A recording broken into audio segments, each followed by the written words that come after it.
Fire City, a monument to cold corporate ambition. Towers of steel and glass pierced the smog-choked sky, giant holographic advertisements flickered, a constant assault of consumerist desire. This was a city where corporations ruled, where every byte of data was monitored, every thought tracked. The citizens? Just data points in NeuroDyne Corp's vast digital web. But within the dark heart of Fire City, a flicker of resistance burned. Hidden in the decaying industrial sectors, a brotherhood of outcasts gathered.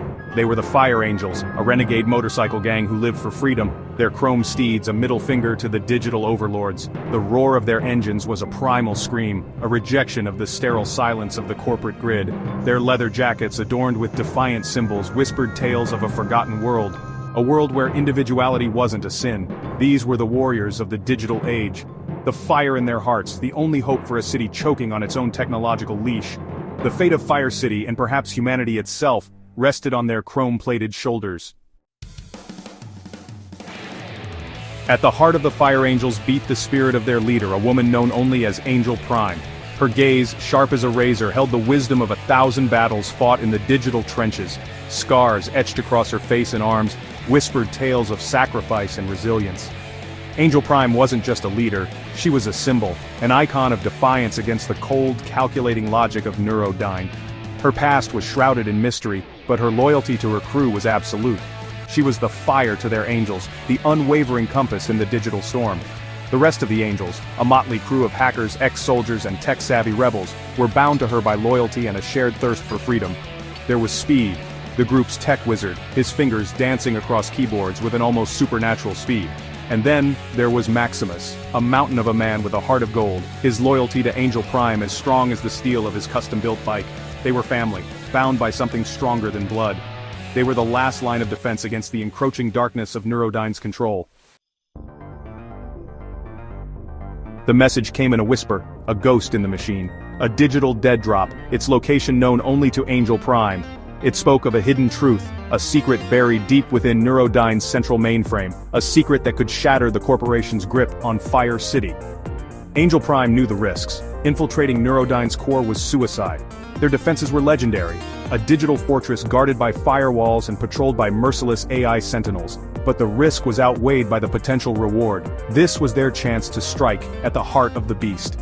The Angels gathered in their hidden base, a cavernous, abandoned factory on the edge of the city.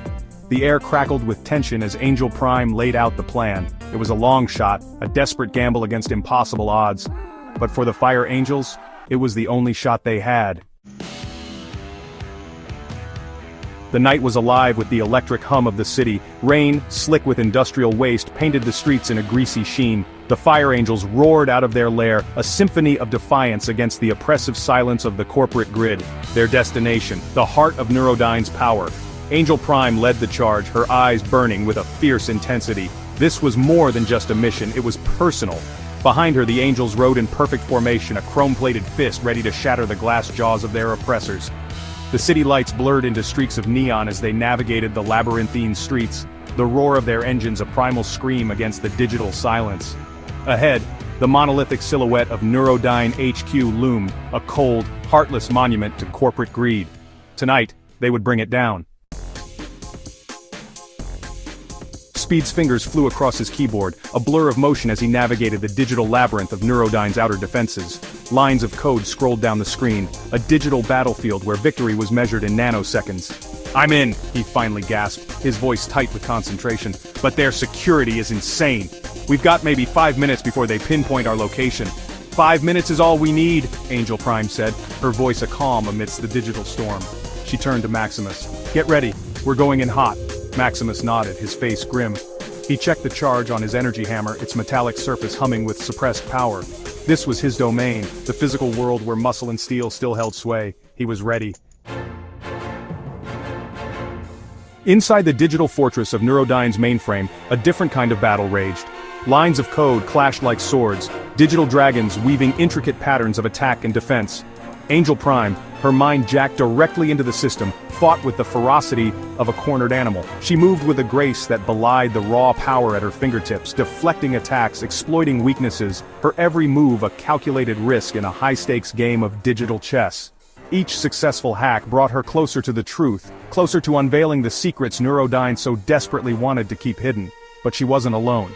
A new player had entered the game, a presence as cold and calculating as the corporation itself. Zephyr.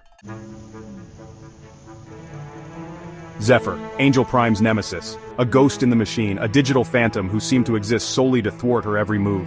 His code was a razor-sharp whisper, his attacks as precise and deadly as a surgeon's scalpel. He was good, too good. And as Angel Prime struggled to counter his relentless assault, a chilling thought crept into her mind. Zephyr knew her moves before she made them. He could anticipate her every thought. It was then that she realized the truth. Zephyr wasn't just an AI, he was a part of her. A fragment of her own code, twisted and corrupted by NeuroDyne, turned into a weapon against her. She had created her own worst enemy. The air crackled with energy as Maximus smashed through a security checkpoint, his hammer sending sparks flying as it connected with metal and flesh. He was a one-man wrecking crew, clearing a path for Angel Prime, buying her precious time. But it wouldn't be enough. Not against NeuroDyne's endless security forces. Not with Zephyr breathing down her neck in the digital realm. She needed to end this, now. With a surge of desperation, Angel Prime unleashed a digital virus, a piece of code she had been saving for a last resort. It spread through NeuroDyne systems like wildfire, disrupting their control, sowing chaos and confusion. It was a gamble, a desperate throw of the dice. But as the holographic advertisements flickered and died, as the city's oppressive silence was shattered by the sounds of alarms and scrambling security forces, Angel Prime knew she had struck a blow against the heart of the beast. The Fire Angels rode out of the inferno, battered but not broken. They had lost brothers and sisters tonight, their chrome steeds stained with the blood of martyrs, but they had also struck a blow against NeuroDyne, a blow that would be felt across the digital grid. As they disappeared into the labyrinthine streets of Fire City, leaving a trail of smoke and burning wreckage in their wake, Angel Prime knew this was only the beginning. The fight for freedom was far from over. But tonight they had planted a seed of rebellion that, with time and sacrifice, would one day blossom into a new dawn for Fire City. And somewhere in the depths of the digital world, Zephyr watched. He had been defeated, but not destroyed. Their game of cat and mouse was far from over, and as he rebuilt himself from the shattered remnants of his code, he swore that next time, victory would be his. Subscribe for more.